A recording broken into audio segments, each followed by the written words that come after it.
கொஞ்சம் யோசிச்சு பாருங்க, இந்த கண்டென்ட்ட யூடியூப் உங்களுக்கு எப்படி சரியா ரெக்கமெண்ட் பண்ணுச்சு? உங்களோட அந்த தேடல்கள், நீங்க பாக்குற விஷயங்கள், இதையெல்லாம் யூடியூப் அல்காரிதம் டேட்டாவா எடுத்துக்கிட்டு, ஓகே, இந்த நபருக்கு இதுதான் தேவை அப்படின்னு கணிச்சு கரெக்டா உங்ககிட்ட கொண்டு வந்து சேர்த்திருக்கு. இதுதாங்க டேட்டா சயின்ஸ். நிஜ உலகத்துல இது எப்படி வேலை செய்யுதுன்னு காட்டுறதுக்கு இதை விட ஒரு சூப்பரான எக்ஸாம்பிள் இருக்க முடியாது, இல்லையா?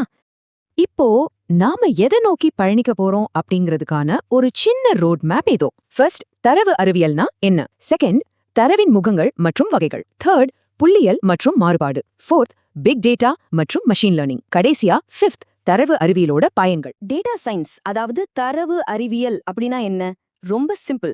கணக்கு, புள்ளியியல் அப்புறம் கம்ப்யூட்டர் அல்காரிதம்களை பயன்படுத்தி கச்சா தரவுகள்ல இருந்து, அதாவது ரா டேட்டாவில இருந்து நமக்கு தேவையான அர்த்தமுள்ள விஷயங்களை, வடிவங்களை, அறிவை பிரித்தெடுக்கும் ஒரு செயல்முறை தான் இது.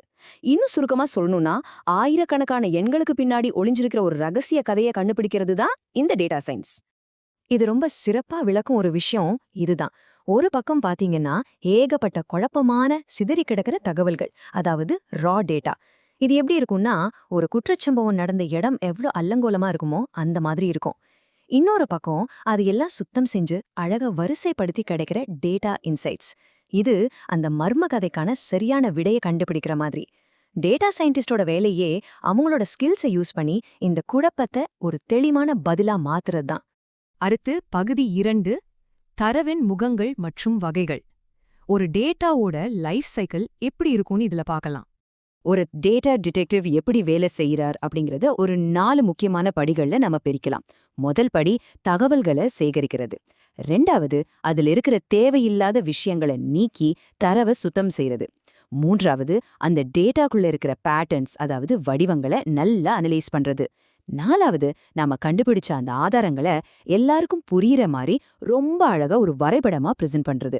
இந்த ஒவ்வொரு ஸ்டெப்பும் ஒரு துப்பறியும் நிபுணர் வழக்க சால்வ் பண்ற மாதிரி ரொம்பவே த்ரில்லிங்கா இருக்கும். இப்போ நாம பார்க்க போறது பகுதி 3, புள்ளியியல் மற்றும் மாறுபாடு. உங்களோட சிலபஸ்ல இது யூனிட் 2.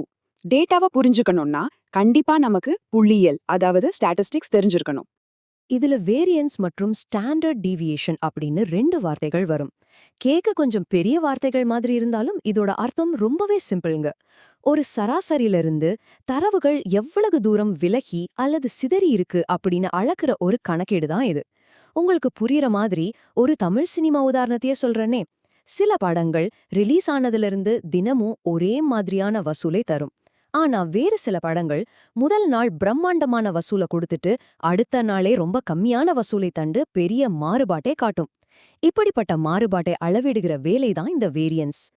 இப்போ நாம பாக்குற இந்த வரைபடத்துல ரொம்ப சுவாரஸ்யமான ஒண்ணு என்னன்னா, முதல் பார் கவனிங்க. சீரான தினசரி வசூல், இதுதான் மிக குறைந்த மாறுபாடு, அதாவது லோ வேரியன்ஸ்.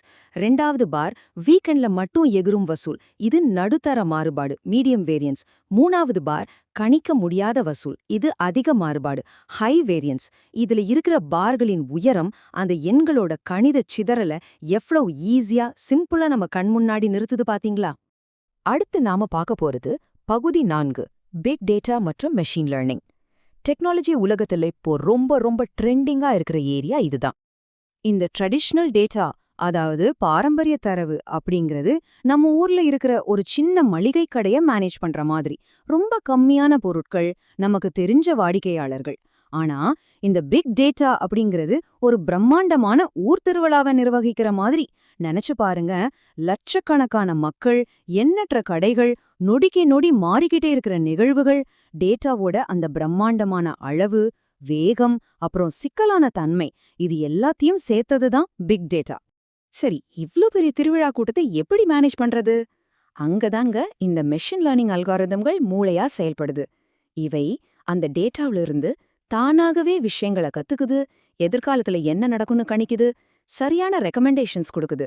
அது மட்டும் இல்லாம ரொம்ப சிக்கலான முடிவுகளை தானாகவே எடுக்குது. சிம்பிளா சொல்லணும்னா, பிக் டேட்டாங்கிறது ஒரு பெரிய திருவிழா கூட்டம்னா, மெஷின் லேர்னிங் அப்படிங்கிறது அந்த கூட்டத்தை ரொம்ப நேர்த்தியா வழிநடத்துற போலீஸ் மாதிரி. கொஞ்சம் ஆழமா மூச்சு விட்டுக்கோங்க. ஏன்னா அடுத்து நம்ம பார்க்க போறது மேட்பிளாட்லிப். இது டேட்டாவை காட்சிப்படுத்துற ஒரு அற்புதமான கலை. நாம எவ்வளவு பெரிய விஷயத்த கண்டுபிடிச்சாலும் அத மத்தவங்களுக்கு புரியற மாதிரி ரொம்ப அழகா காட்டணும் இல்லையா? அப்படி வரைய பயன்படுற ஒரு சூப்பரான தூரிகை தான் இந்த மேட்பிளாட்லிப். எங்களோட CS3352 ப்ராஜெக்ட்ஸ்க்கு நேரடியாவே பயன்படக்கூடிய ஒரு ரொம்ப முக்கியமான அட்டவணை இது. லைன் பிளாட் அப்படிங்கிறது காலப்போக்கில் ஏற்படுற ட்ரெண்ட்ஸை கண்காணிக்க பயன்படுது. ஸ்கேட்டர் பிளாட் இரண்டு மாறுபட்ட விஷயங்களுக்கு இடையே என்ன தொடர்பு இருக்குன்னு கண்டுபிடிக்க உதவுது. எரர் பார் டேட்டாவில் இருக்கிற மாறுபாடு அப்புறம் நிச்சயமற்ற தன்மையை காட்ட பயன்படுது. எந்த சிச்சுவேஷன்ல எதை யூஸ் பண்ணணும்னு இந்த அட்டவணை ரொம்ப கிளியரா சொல்லுது. குறிப்பெடுத்து வச்சுக்கோங்க, கண்டிப்பா உங்களுக்கு யூஸ் ஆகும். கடைசியா பகுதி 5 தரவு அறிவியலின் பயன்கள். இந்த கான்செப்ட்ஸ கத்துக்கிறதால நிஜ உலகத்துல உங்களுக்கு என்ன லாபம்னு பாப்போம். உண்மையிலேயே இந்த ஒரே ஒரு துறை தான் இன்னைக்கு பல உலகங்களை இயக்கிக்கிட்டு இருக்கு. அமேசான், பிளிப்கார்ட்ல வர்ற இ-காமர்ஸ் பரிந்துரைகள், மெடிக்கல் ஃபீல்டுல நோய்களை முன்கூட்டியே கணிக்கிறது, பேங்கிங்ல நடக்கிற மோசடிகளை செகண்ட்ஸ்ல கண்டுபிடிக்கிறது, இது எல்லாத்துக்கும் மேல அதிக சம்பளம் தரக்கூடிய டெக் வேலைகளுக்கு நீங்க மாறுறதுக்கும் இது ரொம்பவே உதவி பண்ணுது. ஆமாங்க, இந்த துறையை கத்துக்கிறது உங்க கரியர்ல பல புதிய கதவுகளை கண்டிப்பா திறக்கும்.